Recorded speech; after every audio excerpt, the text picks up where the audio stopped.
Welcome back to Chapter 7. We've learned how a firm decides how many workers to hire. In this lesson, we take that decision and turn it into something powerful, a demand curve for labor. Here's where we are. We already have the firm's hiring rule. Keep hiring as long as the value of marginal product is at least the wage. Now we'll draw that rule as a curve, and then ask what makes the curve move. Let's bring back the orange grove. The price of oranges is 10 shekels a kilo, so the value of marginal product is the marginal product times 10. 12,000 for the first worker, then 8,000, 6,000, 4,000, 2,000, and 1,000. And the rule that uses these numbers. Hire each worker as long as their value of marginal product is at least the wage. So far we've applied this in a table. Now let's read it straight off a graph. We set up the graph like this. The wage goes on the vertical axis, and the number of workers on the horizontal axis. Then, for each worker, we plot their value of marginal product. Here are the points. The first worker high up at 12,000, the next lower, and so on down to the sixth worker at 1,000. Connect them, and we get the value of marginal product curve. Notice it slopes downward. Because marginal product diminishes, each additional worker is worth less than the one before. So the value of marginal product curve falls as we move right. Now let's use it. Suppose the wage is 5,000 shekels. Draw that as a horizontal line across the graph.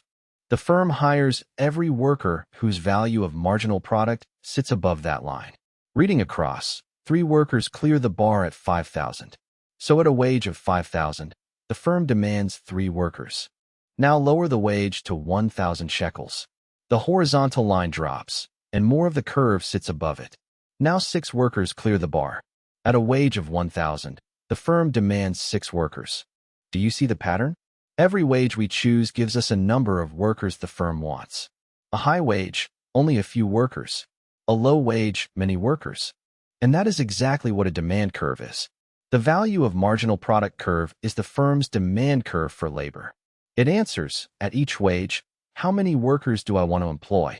When only the wage changes, we simply slide along this same curve. A higher wage takes us up and to the left, fewer workers. A lower wage, down and to the right, more workers. The curve itself doesn't move. So what does move the whole curve? 2 things shift the entire labor demand curve: the price of the product the workers make, and the productivity of the workers themselves. Start with price. Remember, value of marginal product equals marginal product times price. Suppose the price of oranges rises from 10 shekels to 20. The value of every worker's output now doubles. Watch the numbers double. The third worker's value goes from 6,000 to 12,000. The fourth, from 4,000 to 8,000. The fifth, to 4,000. The sixth, to 2,000. Every worker is suddenly worth twice as much.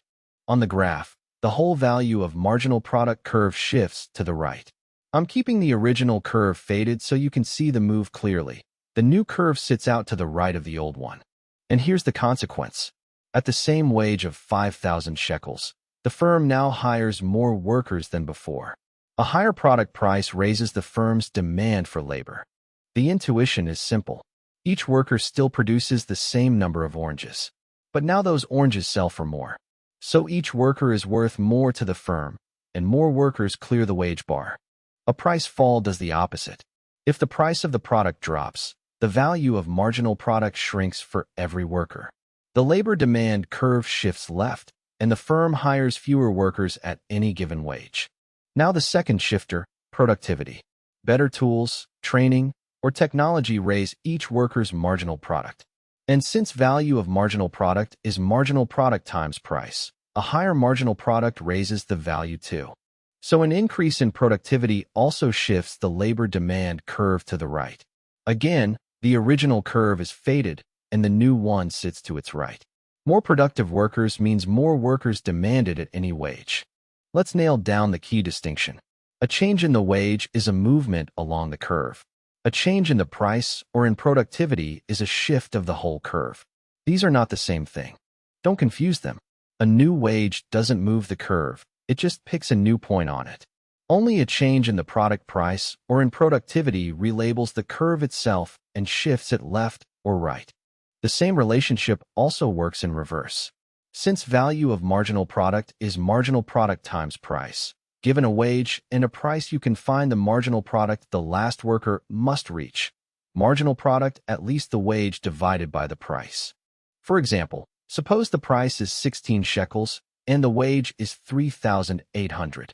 The last worker needs a marginal product of at least 3,800 divided by 16, which is 237 and a half. Workers 1 to 4 clear it. The fifth, at 200, does not. So the firm hires 4 workers. Step back and ask why the curve slopes down at all. The answer is diminishing marginal product. Add workers to fixed land and equipment, and each one adds a little less output, so the value of marginal product falls. So here's the chain of logic.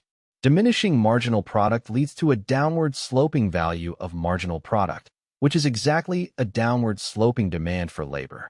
One idea drives the whole thing, and this sets up the next chapter. Add together the labor demand of all the firms in the market, bring in the supply of workers, and the market itself determines the wage. That's Chapter 8. Let's make all of this concrete with some real numbers and 2 examples you'll recognize from the news. Take that price increase to 20 shekels, with the wage still 5,000. The 4th worker is now worth 8,000, which clears the wage, so we hire him. The 5th worker is worth 4,000, below the wage, so we stop. The firm's demand has risen from 3 workers to 4, purely because the price went up. Here's a real example. Oil workers. When oil prices spike, the value of an oil worker's output jumps, so energy firms rush to hire more rig and field workers. And when prices crash, that value collapses, and the same firms announce layoffs. The labor demand curve shifting with the product price is something you can watch in the headlines. A second example, better tools. Give each farm worker a more powerful tractor and their marginal product rises. A higher marginal product means a higher value of marginal product, so the labor demand curve shifts to the right, and more workers become worth hiring. Productivity gains lift the demand for labor. Let's finish with one more reverse problem from the source. The grower wants to employ exactly 4 workers, and the wage is 4,600 shekels. We ask, what must the price be? The 4th worker's marginal product is 400, so we need 400 times the price to be at least 4,600. Solving, the price must be at least 4,600 divided by 400, which is 11 and a half shekels. Below that price, the 4th worker simply isn't worth his wage. At 11 and a half shekels or more, hiring 4 workers maximizes the grower's profit. Let's summarize. Plot value of marginal product against workers, and you get the firm's labor demand curve. It slopes downward because of diminishing marginal product. A wage change is a movement along it, while a change in price or productivity shifts the whole curve. And a higher price or productivity shifts demand to the right, so more workers are hired at any wage. The one line to remember, the firm's demand for labor is simply its value of marginal product curve. If this lesson helped, please subscribe to the channel, hit the like button, and share it with someone who's studying economics. And to keep getting extra materials, join our members club, where you'll find the full quiz library, fully worked solutions, and more practice questions. Thanks for watching, and I'll see you in the next lesson.